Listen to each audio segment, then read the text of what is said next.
el Evangelio había un Dios vivo, estaba Jesucristo caminando a la par de las personas, ¿cierto? Entonces, él decía, cuando oren, digan, Padre nuestro que estás en el cielo. Bueno, ahora Dios está en nuestro corazón también. En aquel tiempo no. Por eso les dijo, quédense en Jerusalén hasta que haya venido el Espíritu Santo. Repito, Dios Hijo, Dios Padre, Dios Espíritu Santo, es lo mismo, ¿verdad? Dios está en nuestro corazón, Cristo está en nuestro corazón. Entonces, definitivamente tiene que haber una nueva enseñanza. ¿Cómo orar en esta revelación? Dios nos cambió de nombre. New Hope nos ha dado una nueva identidad. Antes yo era guatemalteco, ¿me entendiste? Era ciudadano guatemalteco y tenía todo lo que necesitaba para vivir y subsistir en Guatemala. Cuando vine a los Estados Unidos, pues aquí ya hice mi vida, tenía que aprender el idioma, las costumbres de acá, si quiero tener éxito en este país. Entonces, lo mismo está sucediendo a nosotros. Seguimos siendo cristianos, seguimos amando al Señor, seguimos con los mandamientos, pero de otra perspectiva diferente, de una perspectiva de que todo lo que nosotros estamos necesitando ya lo tenemos aquí adentro. Y la forma que vamos a aprender, ¿verdad?, a orar. Por eso ustedes no se pueden perder las próximas 5 o 6 prédicas. Las personas que nos ven por televisión también lo pueden grabar. Y voy a poner los bosquejos de estas prédicas en la página web. Ustedes pueden entrar www.nuevaesperanza.church o www.newhopeinchrist.church y ahí van a estar las partes más importantes, los bosquejos, por si a ustedes no les da tiempo de escribirlo todo. Hoy vamos a empezar con la primera parte de la oración eficaz en la verdad presente, y el subtítulo de hoy es el espíritu de sabiduría y de revelación. Digan, el espíritu de sabiduría y revelación. Vamos a estudiar cómo oraban los apóstoles de la iglesia para aplicarlo a nuestra vida. En Efesios capítulo 1, versículo 15 al 17, esta es la manera que Pablo oraba por ellos. Dice, por esta causa también yo, habiendo oído de vuestra fe en el Señor Jesús y de vuestro amor para con todos los santos, no ceso de dar gracias por vosotros, haciendo memoria de vosotros en mis oraciones. Ok, aquí ahorita mismo va a decir cómo Pablo oraba por ellos. Para que el Dios de nuestro Señor Jesucristo, el Padre de gloria, os dé espíritu de sabiduría y de revelación en el conocimiento de Él. Quiero simplificarles su vida cristiana, su evangelio, su caminar, su llamado de esta manera. El esfuerzo, la revelación, la gracia, la sabiduría, todo tiene que estar enfocado en una sola cosa, en el conocimiento de Cristo. Ese va a ser el secreto, ese va a ser la clave, ese va a ser la llave que nos va a abrir a dimensiones del Espíritu impresionantes. Porque eso era lo más importante para Pablo. Decía, el conocerle a Él. Tuve todo por basura. Y él varias veces da su resumen. Ustedes quieren hablar de conocimiento del Torá. Yo era fariseo de fariseos, ¿verdad? Aprendí a los pies del gran maestro Gamaliel y hablaba de su descendencia, de la tribu de Benjamín, y hablaba de todo lo que él había sabido. Y dice, todo eso lo tuve por basura con tal de conocerlo a él. Y hoy día leemos más libros de otras personas, leemos más historias, leemos más parábolas, leemos más otras cosas, oramos por 1000 cosas en vez de orar para que Dios nos dé espíritu de sabiduría y revelación en el conocimiento de Cristo, porque en Él están encerrados todos los misterios y toda la sabiduría.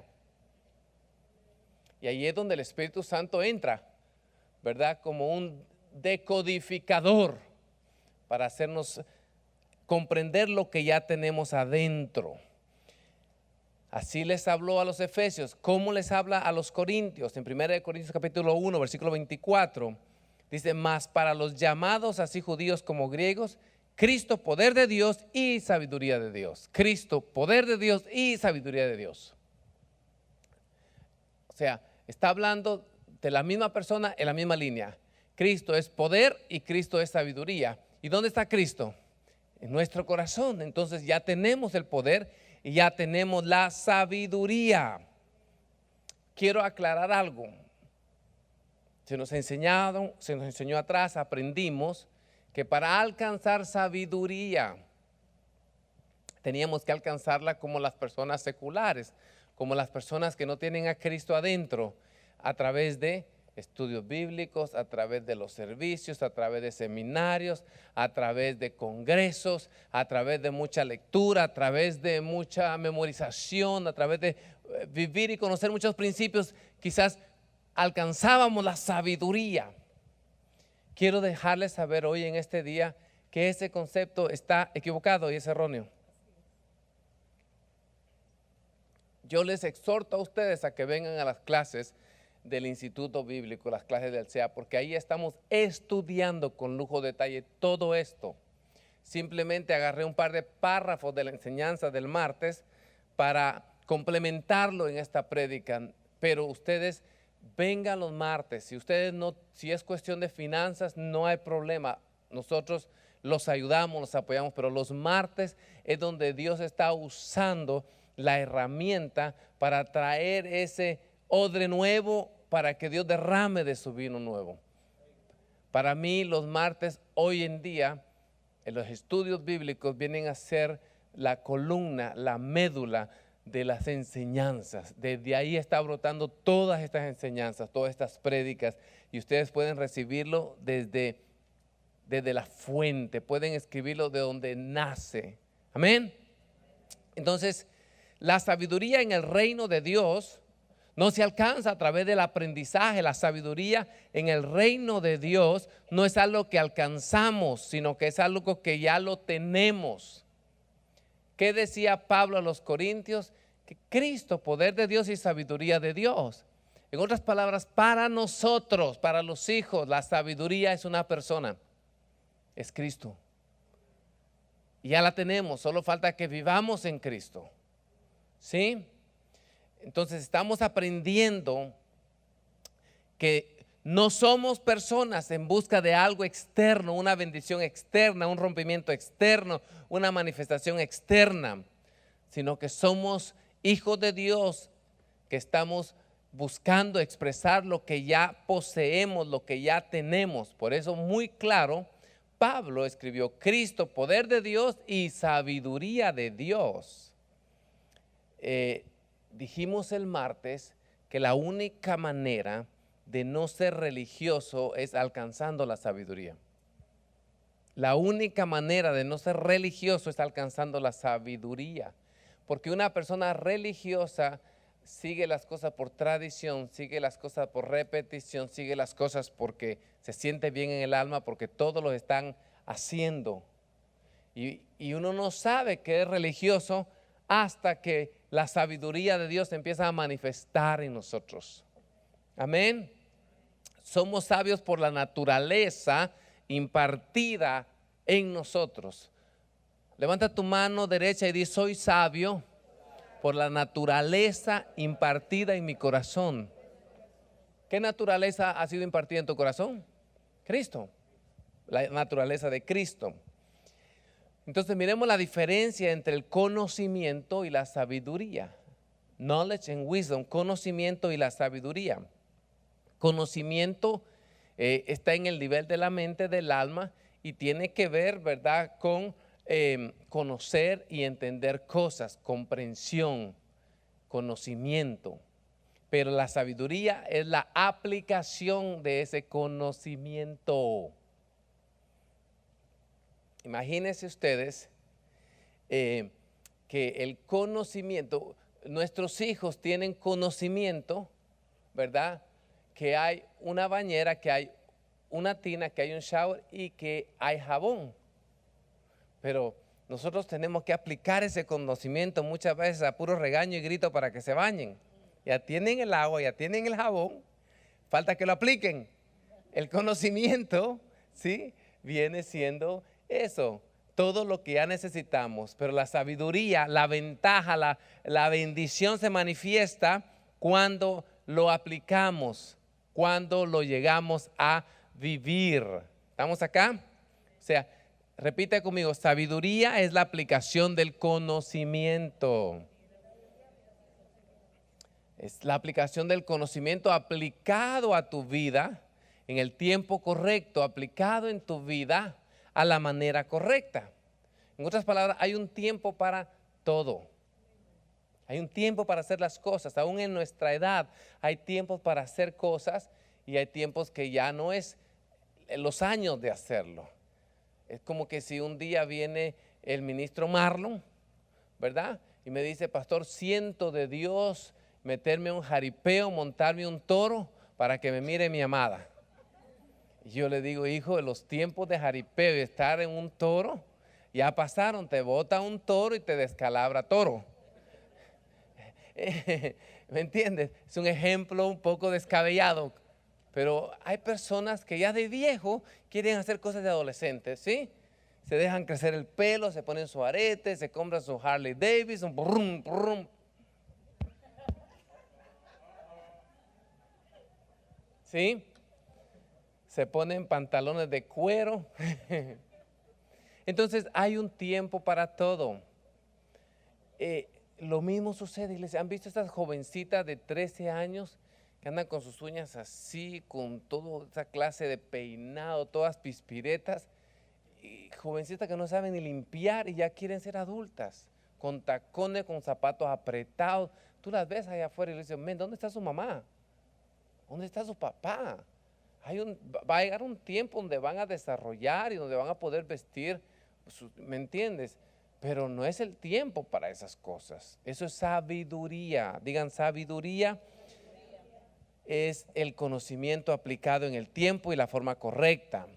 Sabiduría es la acumulación de información divina impartida a nuestras vidas por la naturaleza de Cristo. Sabiduría es la acumulación de información divina impartida a nuestras vidas por la naturaleza de Cristo. ¿Se dan cuenta lo importante, verdad, es de nosotros para estar en Cristo? Todo eso se manifiesta cuando estamos en Cristo.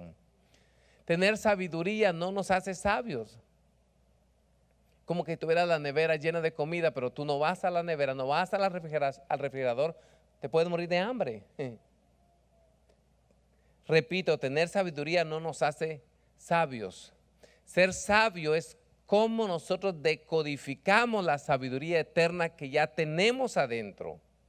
Y aquí es donde el Espíritu Santo toma un papel importante, porque necesitamos decodificar los misterios, como nos explicó la familia Lara, despertar el conocimiento eterno que tuvimos antes de la fundación de este mundo, despertar la conciencia eterna.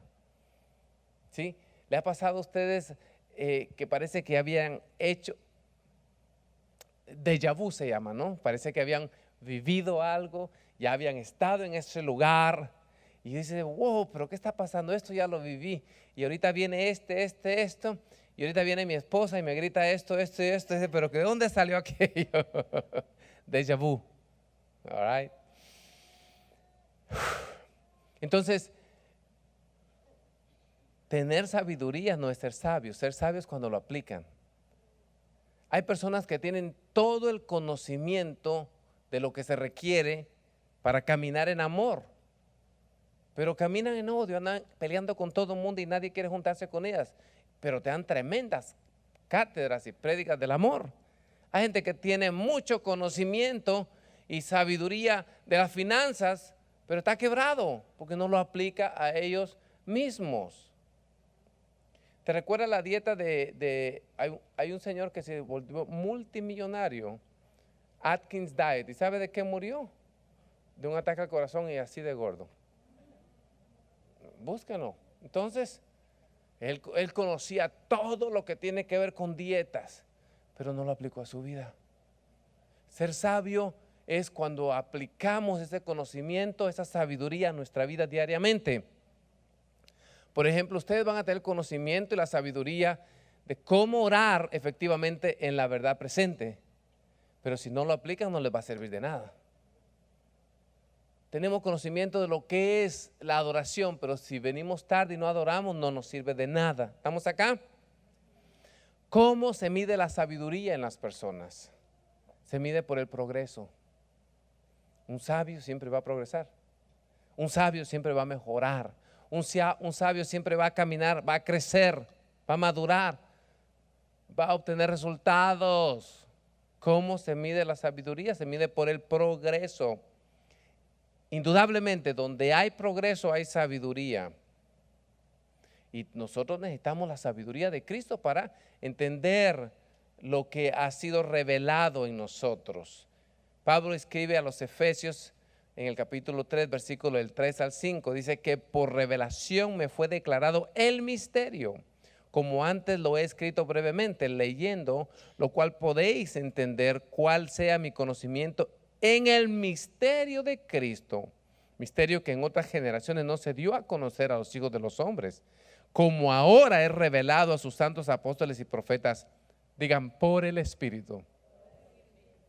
Cuando vayamos a estudiar la Biblia, cuando vamos a leer la Biblia, cuando vayamos a orar, invoquemos la presencia del Espíritu Santo, porque entonces de otra manera solo va a ser historias, alegorías. Mira a Esther, mira a Pablo lo que le tocó, mira cómo estuvo náufrago, mira al rey este. Pero cuando el Espíritu Santo está envuelto, la sabiduría va a brotar. Vas a poder leer en medio de las líneas cosas que no están escritas, revelaciones, aún cómo se sintieron esos personajes, por qué tuvieron que pasar aquello. Y Dios te va a recordar aún lo que estás pasando. La Biblia se te va a personificar. Tenemos que hacerlo con la ayuda del Espíritu Santo. Tenemos que estar tranquilos cuando leemos la palabra de Dios. ¿Sí? Entonces, revelación viene del Espíritu de Dios y revelación tiene como en fin correr el velo. ¿Estamos bien? Entonces, antes de empezar la oración, estoy hablando de la sabiduría, porque se requiere sabiduría, se requiere ser sabio para orar correctamente. Acuérdate que Dios es sabiduría. Dios no es tonto. Todas las leyes, los preceptos, todo lo que ya tenemos, necesitamos ser sabios para extraerlo y para aplicarlo a nuestra vida. Eso es lo primero que necesitamos para reaprender, porque estamos reaprendiendo todo. Ya habíamos aprendido una manera que nos llegó hasta acá y ahora tenemos que reaprender muchas cosas para llevarnos al otro nivel.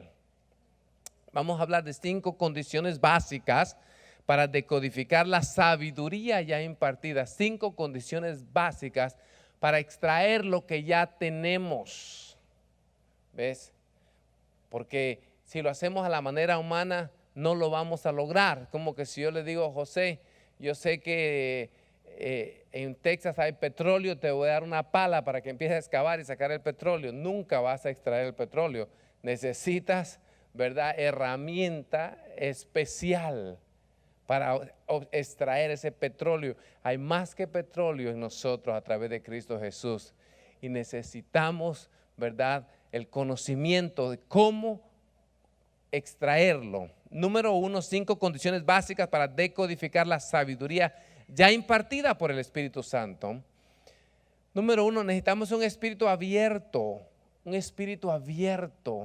y necesitamos una conciencia purificada. Espíritu abierto, no podemos ir como religiosos, como tradicionales, que yo ya esto lo sé, que el pastor está predicando lo mismo otra vez. Tenemos que estar abiertos. Si tú quieres que alguien entre a tu casa, tú le abres la puerta. Si tú cierras la puerta, nada entra. Lo mismo está en el espíritu. Puede haber un espíritu cerrado. Los fariseos, seduceos, los intérpretes de la ley tenían un espíritu cerrado. Ellos iban a escuchar a Cristo para tratar de agarrarlo en algo equivocado, para ir, ¿verdad?, y tratar de desmentir todo lo que el Señor acababa de enseñar y impartir. No iban con un espíritu abierto, pero los que iban con un espíritu abierto recibían de Él. y tenemos que tener una conciencia purificada. Tengo 3 versículos al respecto. Mateo 5:3 dice: bienaventurados los pobres en espíritu, porque de ellos es el reino de los cielos. Un pobre es una persona que necesita, que recibe, que aprecia, que tiene necesidad de todo. Y en el espíritu tenemos que ser así. Hebreos 9:10 habla de estar limpios. Dice: cuanto más la sangre de Cristo, el cual mediante el Espíritu eterno se ofreció a sí mismo sin mancha a Dios, limpiará vuestras conciencias de obras muertas para que sirváis al Dios vivo. Lo tremendo es que lo podemos aplicar todos los días a nuestra vida. Digamos, le fallaste ayer a Dios. No te puedes quedar toda la vida con una conciencia manchada. Aplicas la sangre de Jesús, te arrepientes y eso es efectivo. Amén. Hebreos 10:22 dice: acerquémonos con corazón sincero, en plena certidumbre de fe, purificando los corazones de la mala conciencia y lavando los cuerpos con agua pura. ¿Ves? Esos son requisitos para ¿qué? Para que Dios, el Espíritu Santo, nos ayude a extraer la sabiduría que ya está dentro, la sabiduría impartida cuando recibimos a Cristo en nuestro corazón. ¿Sí? Número 2, necesitamos un corazón puro, como lo dice Mateo 5:8: bienaventurados los limpios de corazón, porque ellos verán a Dios. Acuérdate que Dios es sabiduría y ver a Dios es tener sabiduría. Pero estos son los requisitos: limpios de corazón. Número 3, necesitamos una mente tranquila, una mente calmada, una mente sobria. Segunda de Timoteo 1:7 dice: porque no nos ha dado Dios espíritu de cobardía, sino de poder, de amor y de dominio propio. O sea, tenemos que tener una mente pacífica, tranquila, porque la sabiduría de Dios es primeramente pacífica, amable, ¿verdad que sí? Tenemos que tener una mente tranquila cuando oramos, cuando leemos la palabra. No lo podemos hacer por requisito, por satisfacer nuestra alma.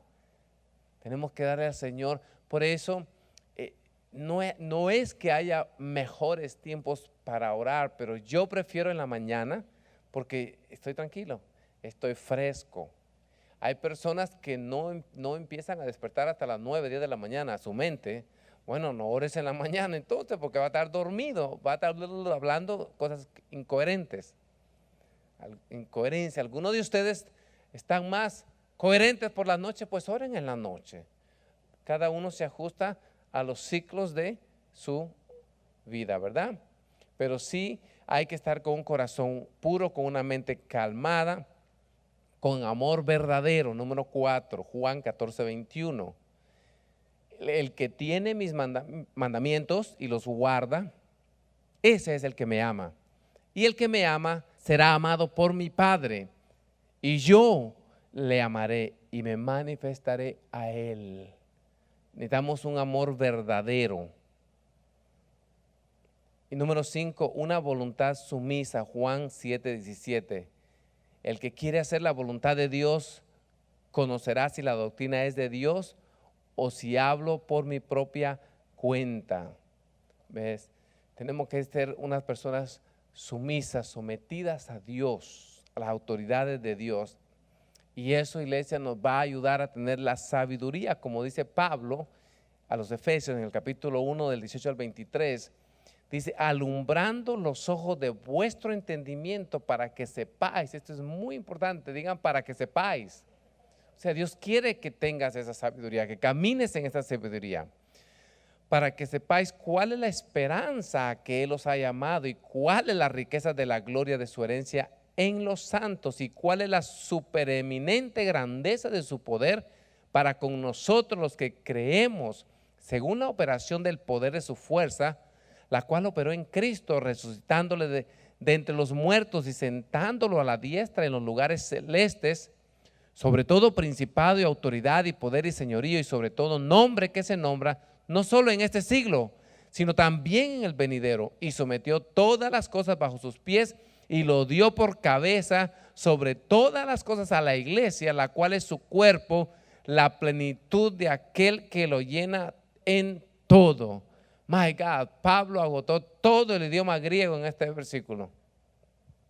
¿Qué palabras? Bueno, esto es el resultado de ser sabios.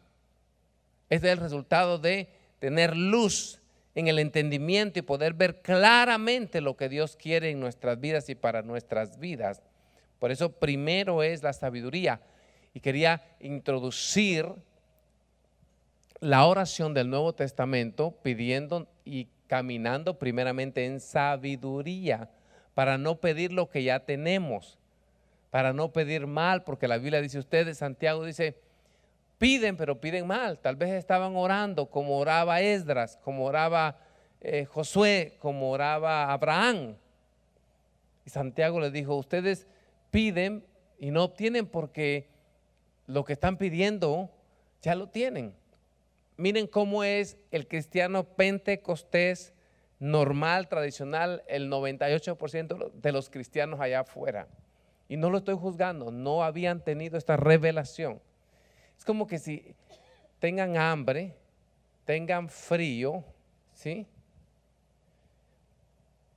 Y estén desesperados y los estén persiguiendo, ¿ves? Y entran a un cuarto oscuro. Y en ese cuarto oscuro, ahí hay ropa limpia, ahí hay sábanas para escapar del frío, para calentarse. En ese cuarto oscuro hay comida, hay una mesa para que se sienten, hay protección, hay agua, hay todo. Pero como está oscuro todo lo que ellos están buscando, que están huyendo de y lo necesitan, lo tienen allí mismo. Entonces, ¿qué es lo que ellos necesitan? Luz, para darse cuenta. Wow, estamos protegidos, tenemos techo, tenemos abrigo, tenemos protección, hay alimento, hay agua, hay cama, hay una casa, hay seguridad. Luz. Por eso Pablo dice, alumbra los ojos del entendimiento. Y eso es todo lo que vayamos necesitando para aprender a orar, para aprender a manifestar a Cristo adentro. Necesitamos esa sabiduría, esa luz. ¿Vamos bien hasta este momento? ¿Sí estamos entendiendo la enseñanza? Entonces, ahora vas a entender y comprender por qué muchas de tus oraciones no son respondidas y tienes años orando lo mismo. Hoy va a haber y va a entrar luz a tu conocimiento y vas a cambiar tu forma de orar. Y Dios te va a alumbrar para que veas dónde ya está la bendición, ¿verdad? Entonces, ¿estamos listos para entrar ya en el tema de la oración? Vayamos por favor a Mateo capítulo 6. Vamos a leer todos del versículo 5 al 8 de la Reina Valera contemporánea. Leamos todos por favor para que participemos. Cuando ores, no seas todos como los hipócritas, porque a ellos les encanta orar en pie en las sinagogas y en las esquinas de las calles para que la gente los vea. De cierto les digo que con eso ya se han ganado su recompensa. Pero tú, cuando ores, entra a tu aposento y con la puerta cerrada ora a tu Padre que está en secreto. Y tu Padre que ve en lo secreto te recompensará en público. Cuando ustedes oren, no sean repetitivos como los paganos que piensan que por hablar mucho serán escuchados. No sean como ellos, porque su Padre ya sabe de lo que ustedes tienen necesidad antes de que le pidan. Amén.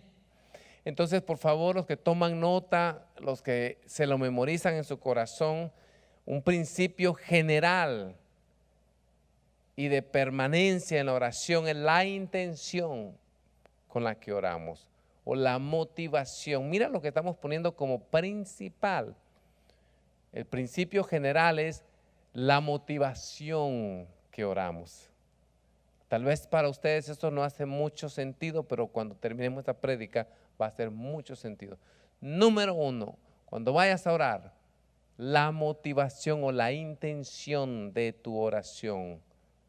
En Mateo 6 del 6:1 en la Reina Valera contemporánea dice de esta manera: cuidado con hacer sus obras de justicia solo para que la gente los vea. Si lo hacen así, su Padre que está en los cielos no les dará ninguna recompensa. ¿Cuál es la motivación aquí, Gianni, de estas personas? Cuidado con hacer sus obras de justicia solo para que la gente los vea. La motivación es para que la gente los vea.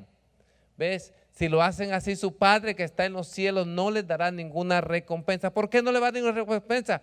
Porque no lo está haciendo para Dios, lo está haciendo para ellos, para que ellos sean vistos. Vamos a ir despacio porque yo sé que esta iglesia es una iglesia de oración. Ustedes son hombres y mujeres de oración que practican la oración, que aman la oración, ¿verdad?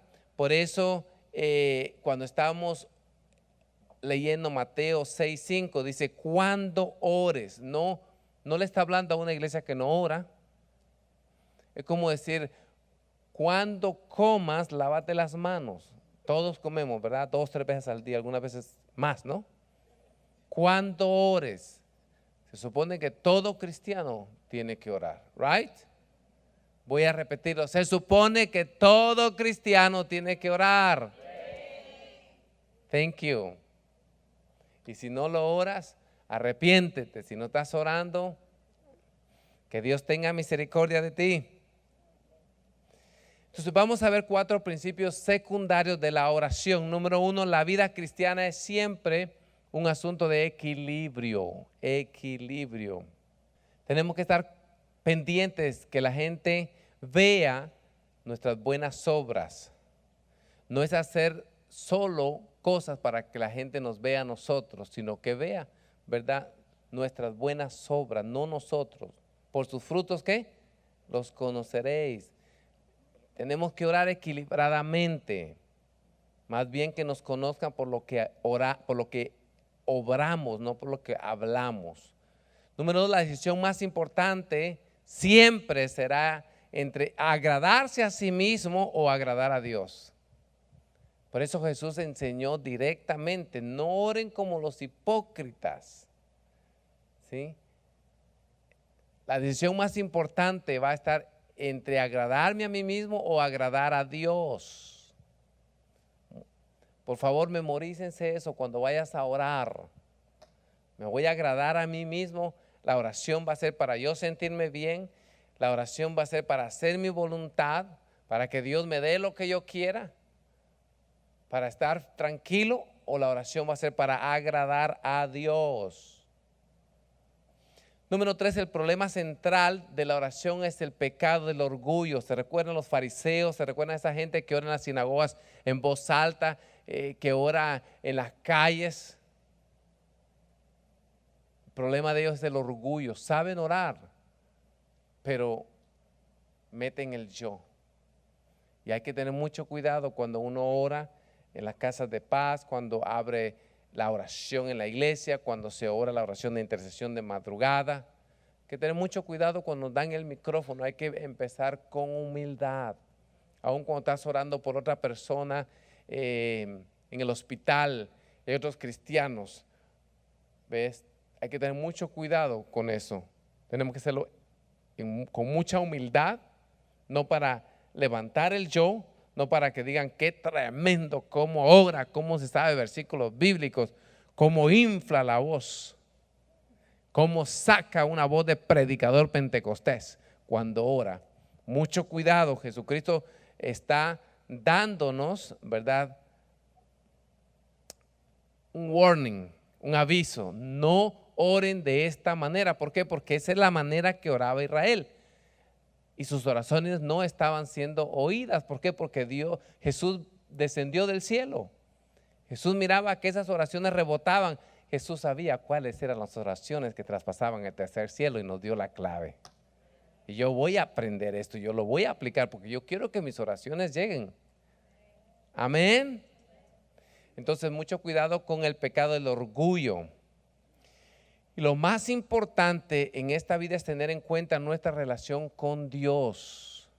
Eso es lo más importante. No si oro mucho, si oro pequeño, si cambio la voz, si oro 4 horas. No. Muy importante es tener en cuenta nuestra relación con Dios. Y nosotros debemos de estar conscientes que el objetivo supremo de la vida debe ser agradar a Dios.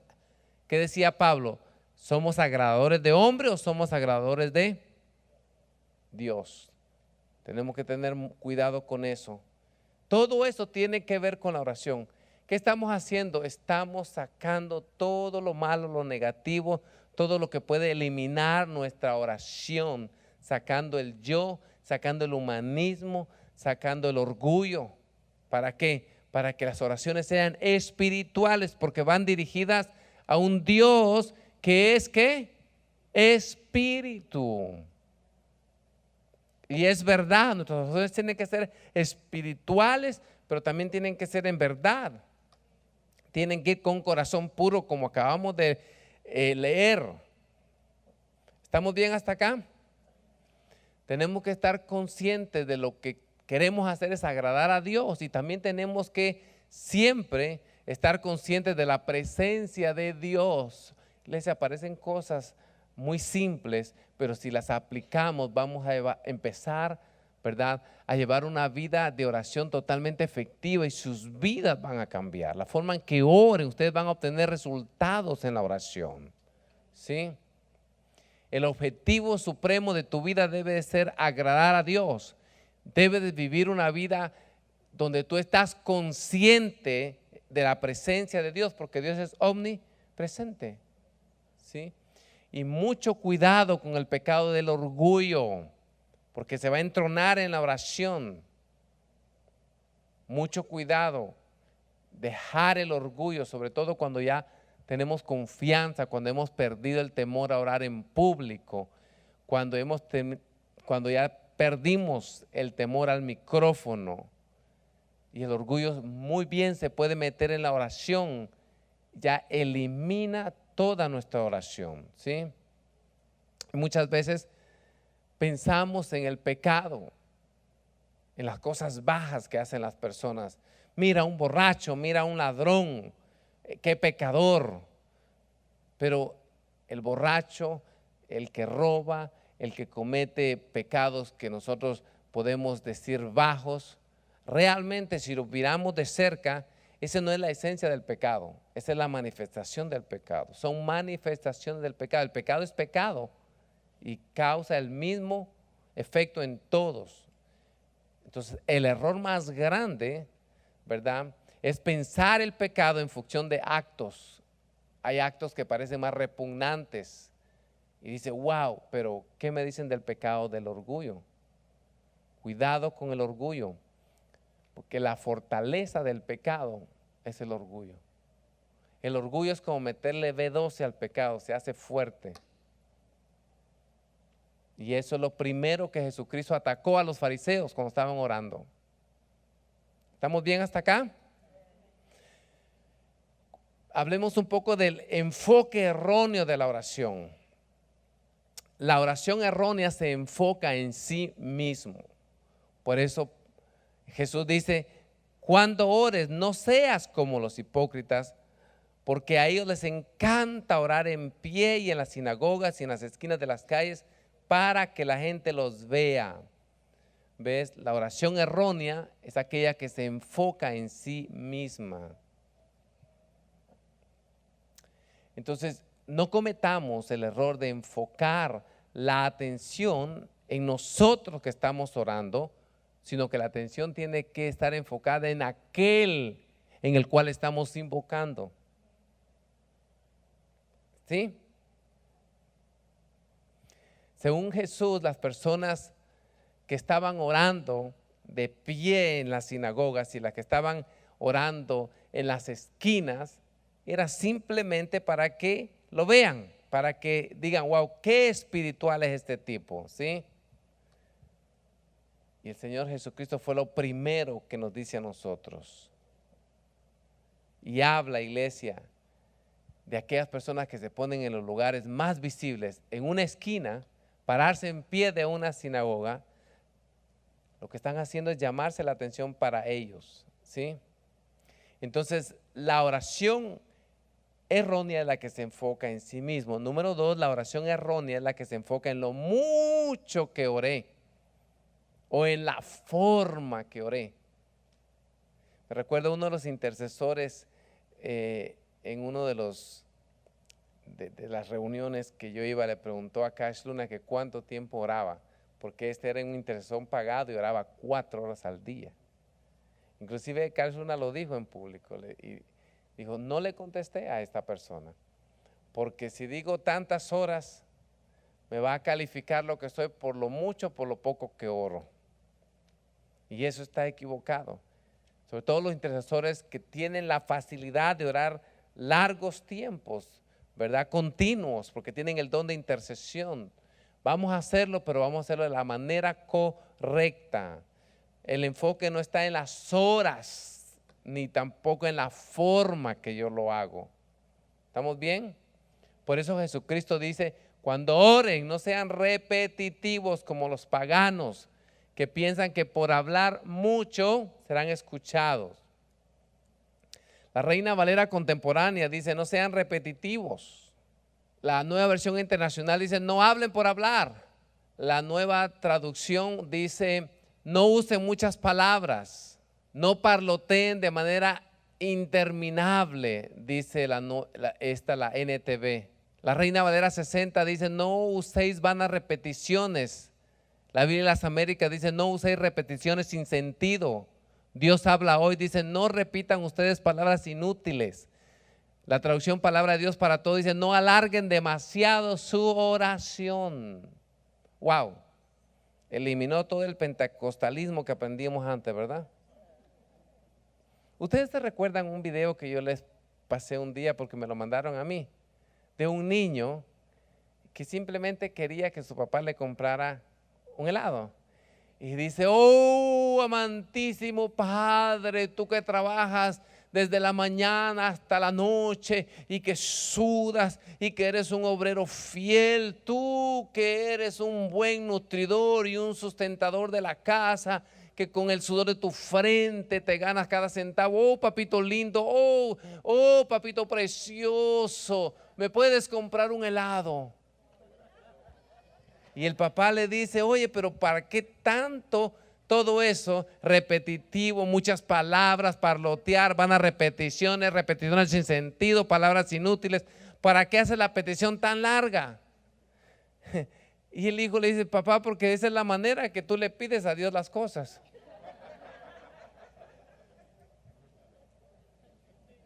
Dile al vecino, tenemos mucha religión. Y la sabiduría de Dios nos va a purgar. Respira.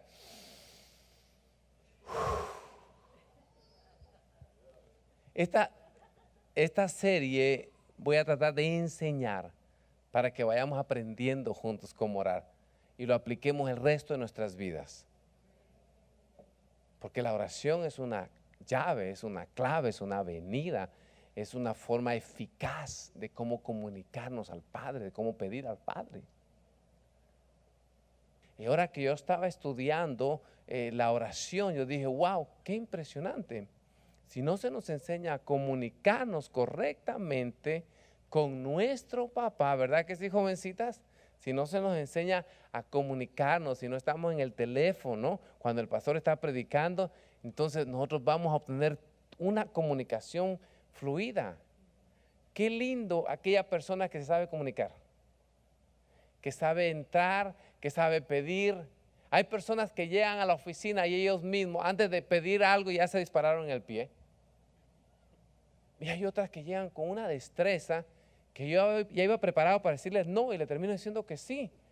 Porque son unos como te venden la idea y te convencen y te quitan los velos y los paradigmas y wow, uno sale. Iglesia, así es la oración. Así es la oración. Y tenemos que aprender a comunicarnos con Dios. Él no va a aprender a comunicarse contigo, tú vas a aprender, porque está bien hablarle a un bebito de 1 año, año y medio como bebito, pero a un adolescente no le vas a hablar como un bebito. Tenemos que madurar en nuestra comunicación para dejarles saber al Padre, para que nosotros podamos tener entendimiento y luz y tengamos la sabiduría que necesitamos para vivir sabiamente. No dice Pablo, no, miren la manera como vivan, miren diligentemente, no sean como los necios desperdiciando el tiempo, sino vivan sabiamente aprovechando el tiempo. Dios quiere que vivamos una vida sabia. Levanta tu mano y repite para contigo: Dios quiere que viva una vida sabia.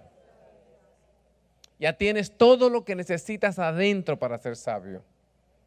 Si yo te dijera que en tu casa hay una caja fuerte que tiene todo el dinero que necesitas para vivir, ¿qué es lo primero que me preguntarías? Pastor, deme el código de la caja fuerte. ¿De qué me sirve tenerlo todo? Nosotros tenemos todo en una caja fuerte, todas las riquezas y los misterios, se llama Cristo. Necesitamos la sabiduría para las combinaciones y para poder vivir una vida en bendición aquí en esta tierra, en salud, buena relación con Dios, buena relación con nuestros semejantes y buena relación con nosotros. Amén. Dos errores básicos en esta forma de orar. Número uno, el peligro de interpretarse por uno mismo. El peligro de interpretarse por uno mismo. Solo orar por mis necesidades. ¿Ves? Ese es un peligro terrible. La preocupación de que otros tienen que saber cómo yo oro. El problema es desear una reputación de la gente de oración. Oh my God, voy a ir a orar la intercesión de madrugada y ahí va a estar el ministro fulano, la ministra sutano, la intercesora. Entonces es muy importante. Y si el pastor o la pastora no me da el micrófono, yo me enojo porque yo necesito que otros escuchen cómo yo oro. Ese es un problema. Mi reputación. El problema es cuando todo está centrado en mí mismo. Se supone que tenemos que comunicarnos con Dios, no con uno mismo. Entonces, hay dos errores básicos como estamos orando antes. El peligro de interpretarse por sí mismo y número dos, el peligro de concentrarnos en la forma de la oración, formalismos, qué palabras usamos, cuánto tiempo oramos, a qué hora oramos. Todo eso, iglesia, eso no es lo más importante de la oración y muchas veces le hemos dado la preeminencia a palabras que usamos, porque oímos a alguien. Ya a muchos le quité el repetir muchas veces Padre Celestial, Padre Celestial, Padre Celestial, y 40 palabras, y de esas 40, 38 eran Padre Celestial. Ya dijiste Padre Celestial. Jesús dijo: elimine las vanas repeticiones. ¿Sí? ¿Cuánto tiempo oramos? ¿Cuánto tiempo? El tiempo que sea necesario, donde tú sientas paz, donde tú ya tienes la fe que comunicaste lo que tienes que comunicar, ¿sí? Donde tú ya tengas tranquilidad y también dependiendo de dónde estás y de la situación. ¿Y a qué hora oramos? Algunos prefieren de madrugada. Todo para hablar de cuál es la mejor hora, de acuerdo a tu reloj biológico. Hay gente que son nocturnas, hay gente que a las 12 de la noche están pero brillantes, conscientes, estudian. Tu siervo a las 10 ya se le acabó la viada. Estoy bien consciente de mañana, mis prédicas las hago de mañana. Cada uno tiene un reloj biológico diferente. Por eso yo no puedo obligarlos a todos que vengan de madrugada. Jesucristo dice: cuando ores, entra a tu aposento. ¿Saben qué es aposento? Los jóvenes escuchan la palabra aposento y no tienen ni idea. Los millennials, la Generation Z. Aposento es your room, your bedroom, tu cuarto. Cuando entras a tu cuarto, ¿verdad? Cuando entras a tu aposento y con la puerta cerrada, ora a tu Padre que está en secreto. O sea, el principio es la exclusión, olvidarse de los demás. Intimidad, ¿sí? Cuando una pareja de matrimonio tiene intimidad, no lo hace en la sala, no lo hace con todos sus hijos, no lo hace con los invitados, ¿verdad que no? Lo hacen solitos y eso es lo que está hablando el Señor, intimidad. No estoy hablando de no orar por otras personas, sino de intimidad, ¿sí? Aquí tú no vas a estar pendientes a la opinión de otras personas, no vas a estar pendientes a las frases que tú usas, no vas a estar pendientes al tiempo. Tengo que orar 2 horas. Y después de 15 minutos se te olvidó el repertorio y ¿qué haces el resto? A dormir. No se trata de eso. se trata de sacar el yo de la oración. Cuando yo me encierro en un cuarto, yo no estoy pendiente de mí mismo. No voy a sentirme orgulloso de mi oración. De eso se trata, ¿sí? Yo puedo estar en la calle o en un lugar público y estar enfocado en el Padre y estar en mi aposento en el corazón. No se trata de un lugar físico, de una manera específica. Se trata de la intención del corazón, que yo estoy orando a Padre, ¿sí? Antes de entrar aquí en mi oficina, oré por un hermano, oré al Padre. Iglesia, y nosotros venimos de una línea que tienes que levantar la voz, que si te ponían a orar en un grupo, abrir un servicio, y si no gritabas, si la vena aorta no te hacía 5 milímetros aquí así, como Ronaldo cuando mete un gol, que se le hace una cosa así y grita, eras un guanajo y no estabas en el espíritu y no sabías. O sea, era una oración para que los demás te aplaudan. Es una oración para que la gente diga, qué tremendo ora. Entonces solo ponían a orar a las personas que le gustaba, al que estaba corriendo el servicio o al líder de ese día. Si no te gustaba la forma, no te ponían. O si no oraban como ellos. Eso no habla Jesús. De eso no se trata la oración. No se trata de entretener. No se trata de un showman. No se trata de un performance. Dejan a Dios afuera. Dios mirando allí, entre ellos la oración dando vueltas ahí mismo, rebotando en la pared. Y el Señor, hey, pensé que estaban orando para que yo interviniera. No sé si me entienden. Entonces mi corazón debe estar centrado única y exclusivamente en Dios cuando yo oro. Él es el foco, Él es el centro de mi atención. Él es el principio de mi comprensión. Comprender que siempre estamos en la presencia de Él.